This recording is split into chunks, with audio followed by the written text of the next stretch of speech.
काल बोलला तुम्ही दिलाच आहे, कालच पाठिंबा दिला तुम्ही. तुमचा पाठिंबा तुम्ही कालच पाठिंबा देईल. त्याच्यामध्ये मी एवढंच या निमित्ताने भरपूर बिझनेस आहे, राहू दे ना. सभागृहाला या ठिकाणी परवाही मी सांगितलं, आज अतिशय स्पष्टपणे पुन्हा एकदा सांगतो की राज्यामध्ये आपण बसा.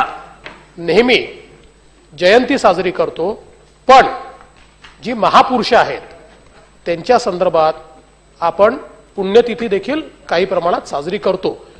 त्यामुळे महात्मा ज्योतिबा फुले हे खऱ्या अर्थानं परिवर्तनाचं जे जनक होते आणि स्त्री शिक्षण असेल किंवा रूढी प्रथा आणि परंपरा मोडून काढणं याकरता जे त्यांनी कार्य केलं, किंवा सामान्य शेतकरी त्या काळामध्ये सावकाराकडनं कशा प्रकारे नागवला जात होता त्याच्या विरुद्ध त्यांनी ज्या प्रकारे शेतकऱ्यांचे आसूड त्या ठिकाणी आपल्या समोर आणले, मला असं वाटतं की हे व्यक्तिमत्व खऱ्या अर्थानं इतकं मोठं आहे की राज्य सरकार त्यांच्या 125व्या पुण्यतिथीच्या निमित्ताने बृहद कार्यक्रम हातामध्ये घेईल आणि त्यांचे विचार या पुण्यतिथीच्या माध्यमातून सामान्य माणसापर्यंत पुन्हा गेले पाहिजेत, ते पोचले पाहिजेत, ते रुजले पाहिजेत, याकरता राज्य सरकार प्रयत्न करेल.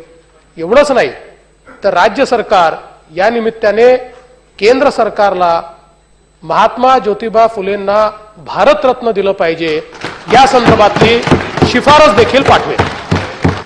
लक्षवेधी क्रमांक 10. सन्मान्य अध्यक्ष महाराज.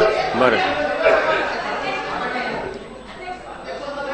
अध्यक्ष महोदय, मी मुख्यमंत्र्यांचं या ठिकाणी अभिनंदन करतो. त्यांनी आजचा जो या ठिकाणी भारतरत्न महात्मा ज्योतिबा फुले यांना देण्याच्या बाबतीमधला निर्णय घेतला